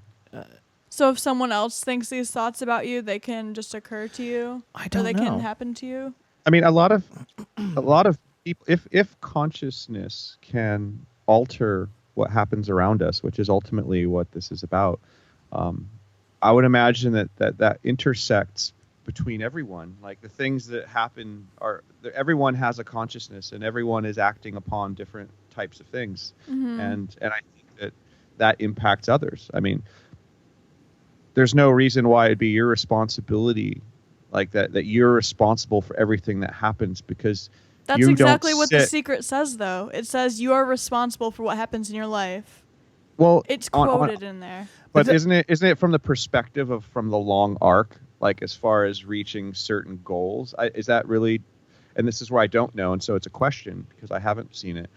Is it broken down as a minute by minute thing? Yeah. Is everybody trying to be consciously aware of every single second to such a degree that nothing can happen or deviate outside of their thoughts? Because that's totally fucking ridiculous. That's what they say, Yeah, though, and and that was my issue with No it one when has I the- rewatched And not it. energy realistic to at do that. all. Yeah. Right, and Others can impact put you in you. denial.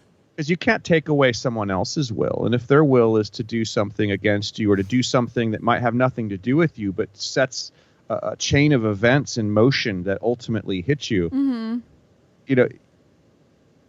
how do you possibly fend that off by super thinking your way through life?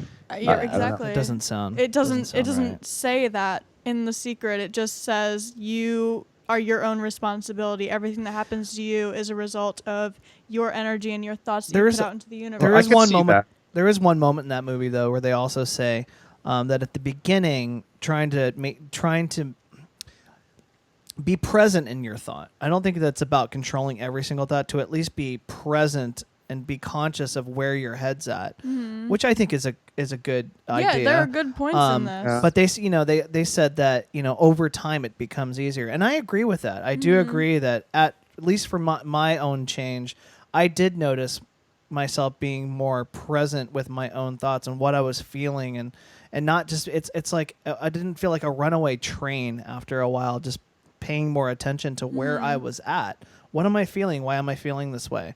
I think that's a healthy outlook Yeah. and approach to to getting yourself under control. I mean, as at least emotionally, not. Look, everybody has their quirks, but being able to get control of some of the things that are a problem for me. I used to have a lot of anger issues and reacting emotionally to certain things, and I still struggle with some of that right now. But if you become more present with what you're feeling and why you're feeling it, you can at least get some of that under control and not be like a loose cannon or a runaway train with it. Do you know what I mean? No, there are definitely positives and pros to this movie. Or this, whatever they call it, a documentary. It almost is set up kind of like, in history classes when they have the reenactment movies and videos.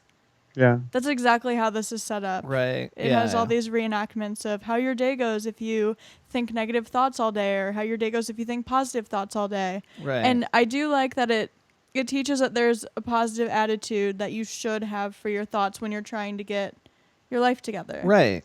Yeah. Well, I mean, from a metaphysical sort of perspective, I'm guessing what they might be saying with some of that is that if you're conscious and you're aware of yourself, and if you're in control, and if you meditate, and if you do things like that, you should be able to sort of create positivity around yourself that can probably, in theory, fend off negative things that come at you. And in that sense, you're responsible for what happens, because you can put yourself in a position to defend against things that are bad.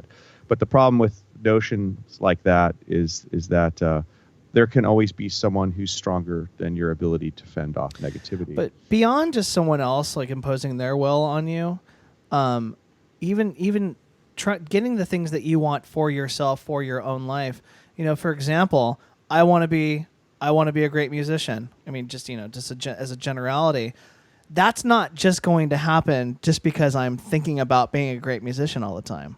Got to work. Yeah, you know what I mean? And I think that's part of the thing that people don't understand is that, well, it's not working. Well, of course it's not working. Right, you can't sit in your room all day and think, I am a great musician, I am a great musician, I am a great musician, and then you'll be a great musician. Right. It doesn't work that way whatsoever. It doesn't work that way at all. That's the problem with this sort of like cheesy new age philosophy stuff. Like, I've always hated it, coming from more of a metaphysics type of background, because it's like this light, fluffy surface layer, like, let's all hold hands and think positive thoughts and the energies will take care of everything. Good vibes. I mean, but you know what it boils down to also is that people are looking for the pill that fixes everything.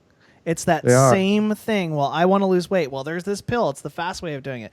I want my life to be better. Well, let's watch The Secret. It's everyone's looking for the easy road, and this is just that pill, that same diet pill. It's such a Western thing to do too. This easy, fast. Like if you think about or go dig into what a lot of these concepts come from like the ancient stuff, from the metaphysics, the magicians, and all that kind of stuff. Whether you buy into it or not, the stuff that they were doing was complex and took work. Much like your music example, these rituals and these different practices that they would do to try to work with these laws that are laid out in the Kabbalion or others, right? These were whole lives dedicated and with endless ritual, and they approached it like scientists. How do you mess with things on this plane to affect other planes and things like that? It was not a lazy, let's all be happy kind of bubbly sort of thing. And I think there's an educational piece there to take from it, that just like in real life with other stuff, you have to work. Everything is work. Everything takes effort and takes learning and takes, right.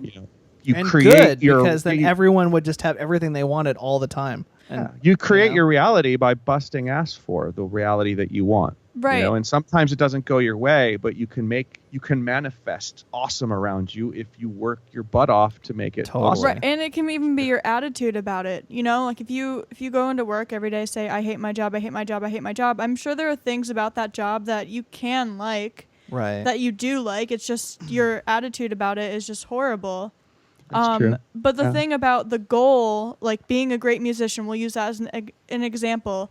The good thing about The Secret and the law of attraction is it helps you become mindful to figure out what your vision is, what you want to become. Sure. And then you can kind of set a path from there on how to achieve that and eventually get there. Mastering good. your mind That's is good. a great place to start in any area of life. Yeah.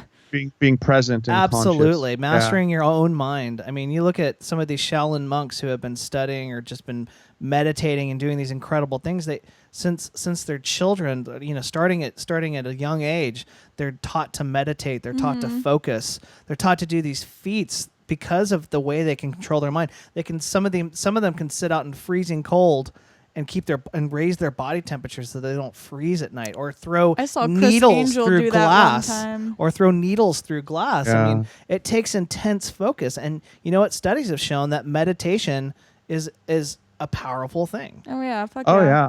I was just about to mention that. I was thinking about that while you were speaking. Like, meditation is a core element of just about every single metaphysical practice I've ever heard of. Yeah. Includes some Call it type prayer of if you meditation. want. I honestly think that they're kind of the same thing.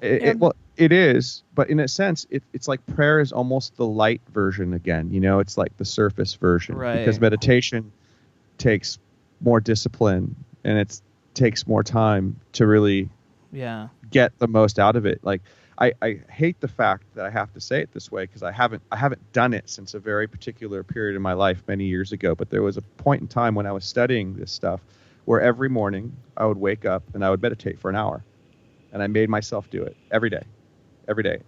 And then I would write down afterwards the thoughts that were going through my head while it happened. It was sort of like a journal. Mm-hmm. And at that time, it was amazing how much more peaceful my thoughts became just as a result of it. And when I first noticed it was driving to work, because at the time I was living in Southern California, and as anybody who's lived down there knows, it seems like no matter where you live, you spend an hour in traffic driving to your job. Yeah. And I'm a type of driver, I'm sure Scott could attest to this. I'm fucking screaming at people, fuck you, get out of my way. Like, if they're being I'm the total same way. asshats, I'll just, I get have a way lot of more patience. vile and vulgar. Just annoyed. Like, I'm not a hate driver. I wouldn't Complaining road rage makes or you feel something. better. Right. I guess. Exactly. But I'll rant and rave and all this kind of stuff. And I noticed that the meditation was working. I actually had this aha moment one day, because I was driving to work and all this crazy shit was going on around me, and I was just totally calm and happy. Like, even that just sort of went away as a result of the meditation. So I think that's something I would and I should be saying this to myself, Yeah. Mental advocate for everybody. I've never met a person who has a negative story as a result of meditating. No. Have you guys heard of those 10-day meditation retreats?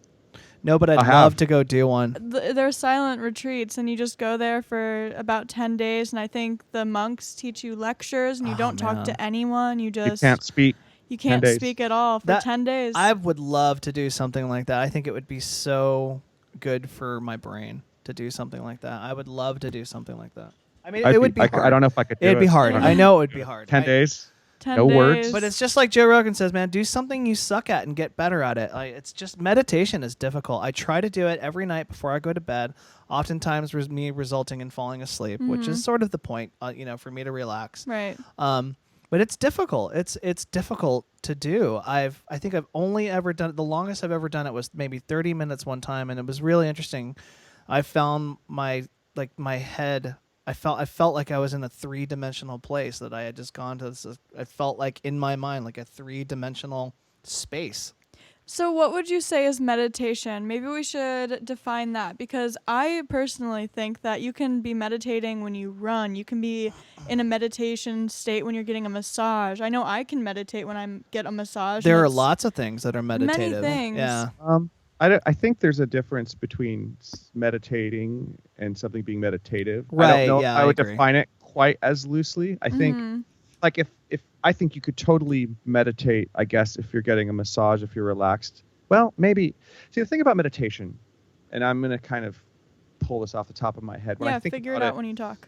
When I think about meditation, though, it seems to be sort of the art of shutting your senses down so that you can experience on the purest level what's inward, and that's blocking everything out. And so I wonder if you can do that while doing something physical where you have to be in the moment. I almost feel like that would draw you out of that empty space, because it's in that completely empty space that, the inside gets unleashed, that you really can dig. And so I wonder if there's a difference between being able to mentally sort of get into space and roll with it, and the act of meditating in a metaphysical sense. I don't know.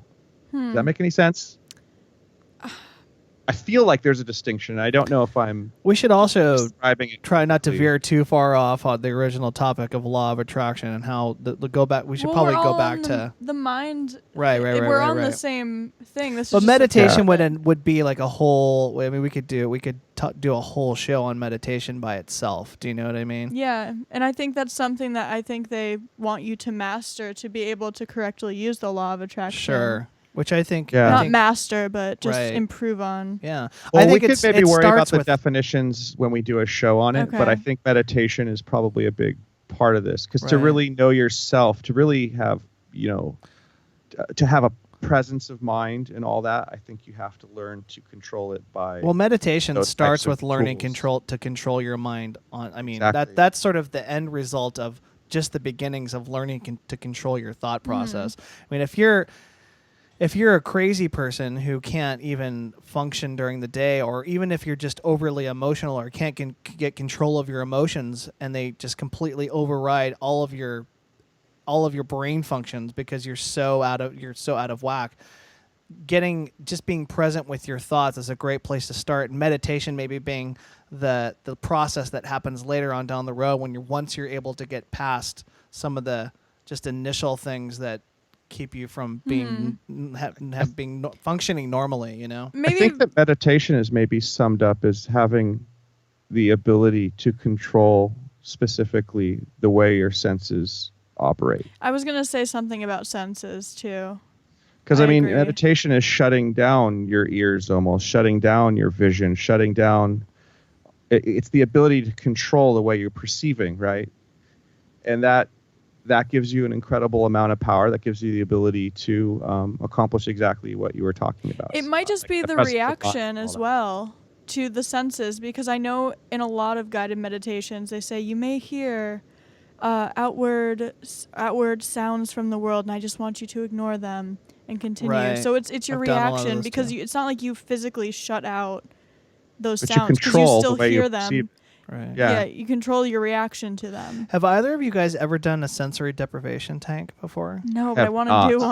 I've been looking into it lately. Really? Yeah, just to have a quiet place with no sensation, no light, no sound, like lukewarm water. You It's just like don't being in feel a anything. womb. I wonder if I could do it.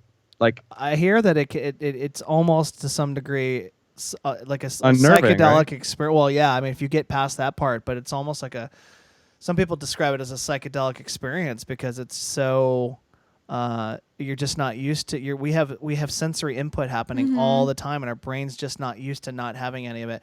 So your mind starts to fill in the blanks itself when you're not well, I getting think isn't sensory that input. meditation?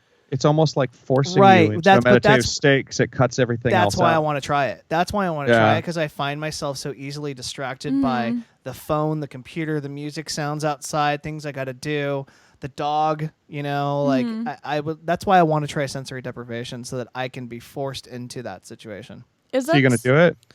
Yeah, soon. I'm gonna do Sorry it for soon. cutting you off, Cody. No, No, it's no, okay. I'm used to it. Oh. Oh, wait. Is it similar to when you know the thing where they tell you to cut a ping pong ball in half and then put it over your eyes, and what you see is it's a psychedelic experience?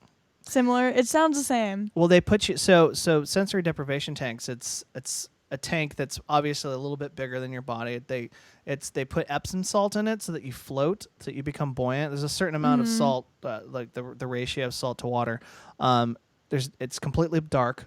You don't hear any sound. It's like being in the womb. Oh my God, claustrophobia. But you don't hear anything. No, some of them are big enough where you can actually put your arms out and you're floating, and the I don't think claustrophobia is limited to how far you can stretch your arms out. Well, Sure, maybe not but- everybody could cope with one. right? But you it's the- understand. Yeah, it removes your senses Yeah. because you don't. The temperature is just everything's like. You don't have a sense of cold or hot because you're floating in water that's warmed up to the sort of ambient Your temperature of body everything. temperature, You can't yeah. see anything. You can't hear anything. You're floating, so you don't have a sense of your own weight. Yeah. It's supposed to force you completely internal into your head. And yeah, like Scott's saying, I mean, I've heard stories of it turning into a near or maybe very much like a psychedelic experience because your brain starts to go wild in the process in really intriguing ways. Yeah. Yeah. I want to try it. I find comfort in things happening, and maybe I'm a little bit scatterbrained of a person. So I wonder, and me, I've always loved tripping and finding different ways, especially in the past Right. to rearrange the way I'm experiencing something, and I'm not afraid of that generally. But I wonder if being in such a dark, completely cut off environment would be unnerving to me somehow. I'm sure it will be for me We should too. all do it and report I agree. back. There's as an experiment. Yeah. do a Google search after we're done with the show for sensory deprivation tank places. There's a couple in Portland, but we should all do it and come back and try it. I think that would be really interesting to talk about our experiences separately because I've never done it and you've never done it and Cody, you've never done it. Yeah, that's true. That's something we could all share as something totally Yeah. That's a new. great idea. I would love. We should have someone come on and talk about, like an owner of one maybe, Okay. and talk about exactly what it is That'd be and great. why and whatnot. Okay, we'll That's talk true. about that. Somebody who knows what they're talking An about. expert, Yeah. per se. An expert. I like So that. the law of attraction. So we talked a little bit about The Secret, but what about other takes on it? I know, Cody, you looked at some other stuff. I brought up some other stuff, but what other stuff have you found like that's part of that? It's a much bigger thing than just that movie. Than just right? The Secret. Sure. Yeah. So are there other how should I say? Schools of thought. Yeah. About the law of attraction. Yeah. What do you have anything else? Any other angle on this for us? I think the one thing that was brought to my attention and that I resonated with, being concerned about, was the victim blaming. Because I think there's just so much out of your control. And I was reading an article about how just our world is a system, and I guess the law of attraction just allows you what is possibly in your control. It helps you figure out how to work with that directly, as opposed to, say, the victims of 9/11. They had no way to control that. So, sorry. Go ahead. I was just gonna talk about how they were that was put onto them. Like there was no way they were all thinking about that. Yeah. I'm curious. It sounds like you have a background in some of the metaphysics and different stuff surrounding this topic. I'm curious how, if you would define the law of attraction in a practical sense differently than like the way Scott did or something. Okay, the way that the way that it works for you, the way you perceive its operation in a sort of real sense. Okay. So the way that I would describe using the law of attraction would be just having your attention and having intention with those thoughts. So both of those, having your attention on something and having intent behind it, and positive intent. And thinking about it, I kind of always felt like I was walking on eggshells or dealing with like a very huge asshole of a genie when I was making my wishes and putting my thoughts out there to the universe, because I didn't know if I said a certain thing and thought it a certain way that they would do it and skew it. Right, you know what I'm saying? Yeah, no, I totally understand. They would find a loophole to fuck me over somehow. Like that movie Bedazzled.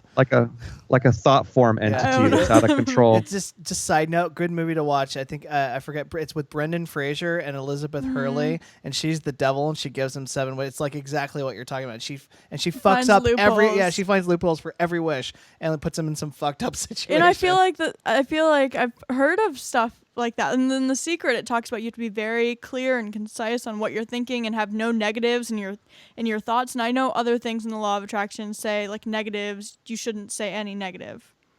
Well, there's an idea in some schools of occult of creating thought form entities, that basically one way to perform, I guess, in a magical sense, change in the world around you, very much, I guess, like exactly what this is about, is that you sort of can condense your intentions in such a manner as to where you create an actual entity that goes out and does it for you, basically. Huh. God, I wish it were As that a easy. person, Thought form entity. can you It's a explain thought that form more? entity. It's on a spiritual plane. You create Okay. that entity. Like something And that does your bidding. So is It that kind of operates on looking your into a behalf. higher power and just putting it onto that? So when you Well, pray, it's built on your own intentions. You create a thought form entity that then works on the spiritual plane to help you meet your ends, so to speak. And I think maybe to kind of circle back to what you were talking about, I think some people fear that if you're not very clear and very concise about what your intentions are, that you're creating, maybe without your knowing, actions to happen that are kind of going on in the background, whether you realize. so how would you compare making the thought entity that you just described with your manifestation and whatnot, compare that to praying to a god? Well, I mean, philosophically, the difference would be that you taking your energies and creating something that operates on your behalf would be different than looking to some external all-ruling entity and asking it to do something for you. It's just a matter of where the, Energy is going? Yeah. I mean, and then, it's kind of weird when you get into those areas. There's two different sort of schools of thought within metaphysics, too. There's the old stuff, which looks at the sort of divinity behind the universe. And then there's the more new school stuff, like, where you get with like Aleister Crowley and stuff, where it's all very much the magic's coming from you. The old stuff, you're using sort of the divine power that's in the universe to work through you, and it's two different ways of looking at how those kinds of operations happen. Right. Well, I find that the law of attraction has definitely worked for me. Same here. So I don't know. Well, okay, so let's split them then. The secret, I think, that is a little bit on the bullshit side in terms of there are its good points within the right. secret. There's good messages. But the law of attraction really comes down to action. Its fundamental effectiveness is based on action, not just thought. Starts with thought, which creates which should create action within you. Changing the world around you with your own consciousness, to an Right. extent, right? Right. And it helps you make a plan on how you're going to do it. And this also was something I was going to talk about too. So there's this book called E Squared, and it's about what your awareness is and what you notice around you. So say you're thinking of PT Cruisers, and you're thinking of getting a PT Cruiser, and it's a confirmation bias type thing. Right. Where I know what you're talking now you'll about. notice so many PT Cruisers, Yeah. and it's not because you've created somehow in your mind all these PT Cruisers. Those have always been there. I hate PT Cruisers, by the way. I don't know why I thought of that car. But so there aren't more PT Cruisers out there because you thought Right. your attention You just is notice on it. them. You just notice them more. And so you're like, wow, I should really get a PT Cruiser, which no one should ever say. Right. But because you're seeing PT Cruisers everywhere, and it's a confirmation bias. That's like saying I want a mullet and a PT Cruiser, because mullets suck too. But anyway. Don't tell my dad that. I agree. I again, it's everything that you want in life, every aspiration has to start with you figuring out what it is that you want specifically. I mean, maybe if you just boil it down to that, like, so a lot of people don't even know what they want.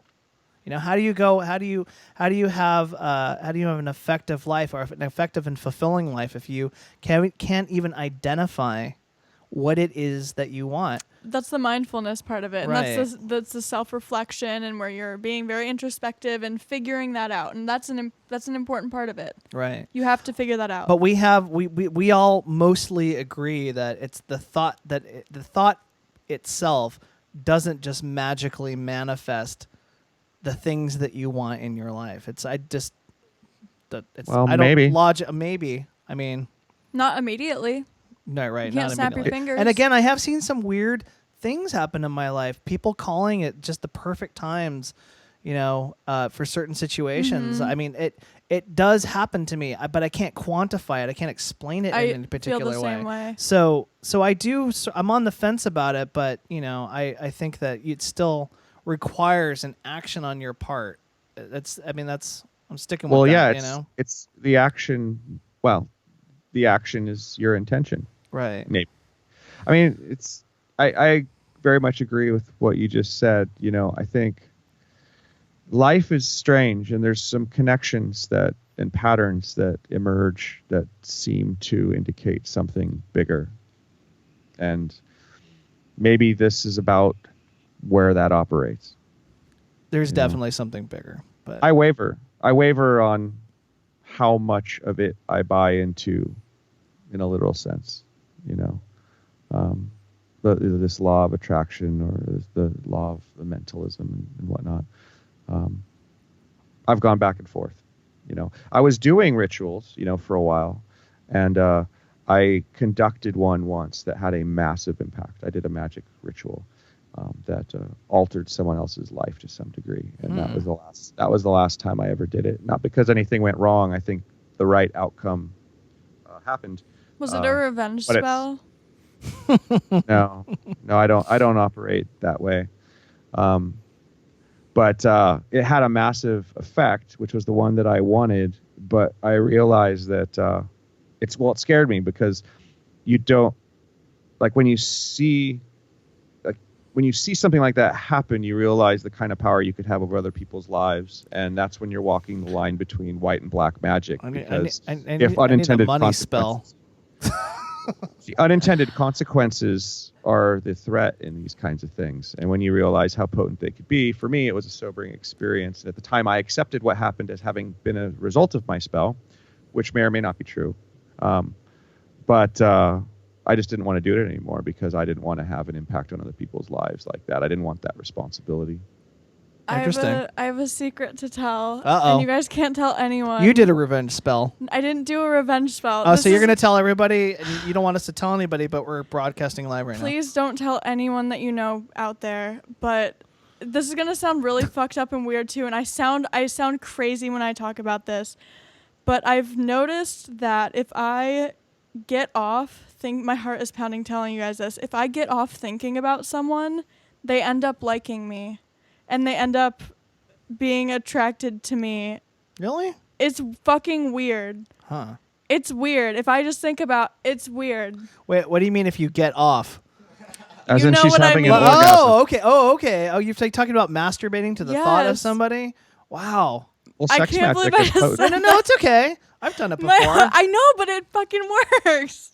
Well, yeah, I mean, in magic, right, the point of a ritual... Don't laugh at me, Connor. The point of a ritual, though, is to super hyper focus on your intention, which is really just a super extreme version of what we're talking about here, right? Mm-hmm. That's the whole point of a ritual. All the trappings, all the stuff that you do is to super hyper sort of condense your intention and what you want. Definitely what you're doing when you masturbate. Well, at the point of orgasm Yeah. is one of the most singularly focused points, right? Totally. At that moment, yeah. you're in Oh, one yeah. place, and the rest of the world doesn't Good exist. job, anymore. Cody. You're I know it super took some focused, guts. so- My heart, if you could feel my heart rate right That took now, some it's guts. like, That's awesome. It gets easier as over time. So do you find that you have orgasms to a lot of different people that you're thinking about? Like, is this a big problem for you? We don't need to That's a strange question. veer down that road too much, but I don't know what you're asking. I meant it lightly. particularly. I didn't mean. I guess I meant it in a sort of lighthearted sense. Do you have a herd of men? That No follow one you is safe around? out there. Because men and women, no one is safe out there. Whenever you come, you think about someone randomly, and then suddenly they're there. they just fall through know. the ceiling into your bed. Like, Awesome. Has this been a problem for you? Like, It's like, No, oh they're shit, like you unexpected accidentally consequences. think about like someone's, it's an Right. intrusive thought. I- You're like, oh my God, what did I just do? Yeah. I guarantee you that it won't work for every single person, though. Who knows? Maybe. Who knows? But I've noticed Cody that said as a pattern. It's been a big pattern. Oh. Huh. It's been a So it hasn't been a noticeable problem. pattern. So has it been a problem ever? Has it been a good thing or a bad It thing? has been a bad thing. It has been a bad thing. Well, you need to stop masturbating. Fuck. Yeah. Let's see how that goes. Huh. Well, should we wrap it up? We're about at the tail On end that here. secret, that's what we're gonna wrap it up on. That was the big reveal. That's It the was secret. Do we? It Do was we? our secret. Yeah, That's it's the the secret. All right, so that's what we get out of this show. So, guys, if you want someone that you've been pining over, just masturbate to the thought of them, and they're gonna fall magically into your bed. You can thank us later. Also, another thing about the power of intention and Jesus Christ, guys, the power of intention is that you need to have an outcome, but don't have a direct way on the way it needs to come to you. Yeah. Oh, that's a huge yes. point we need to clarify. Yes. Let me just say that all of the things, and this is generally speaking, most of my music goals since I was younger, when I was 18 years old, I had a list of things that I had laid out of things that I would had to have done or would be doing if I had made it. And one of those things was remixing Madonna. This is when I was 18 years old, when we barely had a demo tape. And so all of those things that I wanted on my list eventually came true. It was so weird. The Madonna thing. How we got there, I could not have predicted Right, yeah. how we got there. So I think it's really important. And from experience, I have seen the things that I have gone after come to be to the smallest detail sometimes. Yeah. It does work, but the road in which you travel there will never be how you expect it in any way, shape, or form. That happened to me with moving to Guaranteed. Oregon. It's the same exact thing. It just did not even occur the way that I had thought it would occur. I was just like, I will live in Oregon. I felt like I would live here. I'm from Ohio, and I went through a relationship and got rejected, and somehow I was going to move somewhere else, but then I ended up here, and it was just a crazy way, but I knew I'd be here.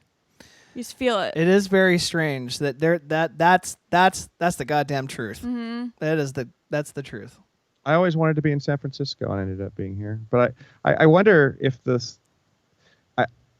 when you get focused on something, when you really want something, what it does is it clarifies things for you. And I think that just the act of knowing what it is that you want will make you make decisions in all the little ways you never really think about. Sure. That get closer and closer to that goal. And that's really, I think, the explanation that is not metaphysical. Is that when you do these things, when you have these thoughts, you're just focusing yourself, and all of your decisions start to align behind that goal. And that makes sense. And that's why you're more likely to get there. Right. Right. So I don't know. It's an interesting topic. Should we introduce this then for the secret? For the secret. Yeah. No. Not No? yet. Okay. Not No. yet. We're We have a already talking surprise. about All it. right. Well, we have a surprise for you guys, but it's not quite time to reveal it. Maybe, perhaps on the next show. Just We'll see. if it happens to go there. We'll see. We'll know it when it happens, I think. Okay. Just gotta feel it. Well, should we wrap it up? Naomi's going to be home soon, and I think we're just about done. Unless anyone has anything to Any add. other that's big secrets that you pertinent guys want to to the add to conversation. take down how extreme? No, actually, No, that was I think- great.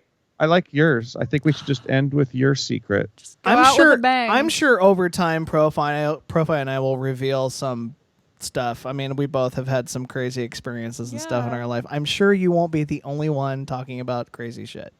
So don't But feel we bad. do You're- encourage you to you're- keep doing it. You're amongst peers. So Great. Great. I think we can enjoy your crazy shit, though, because you're younger than us. So you're probably in the middle of experiencing the crazy shit that we're looking back towards. Yeah, you know? right. yeah, that's true. Yeah, if you have any advice at any point, please just shout it at me. All right. Well, All right, guys. Well, this is a great show. I think there were a lot of good points. I had a lot of fun. This is my favorite one so far. Yeah, it's fun. it's good. I Yeah. liked it. Thanks. Anything Awesome. else? Thank you, everyone. No, just keep manifesting your dreams That's true. out there. All right, guys. Take it easy. See you soon. Have a good Bye. one. Bye.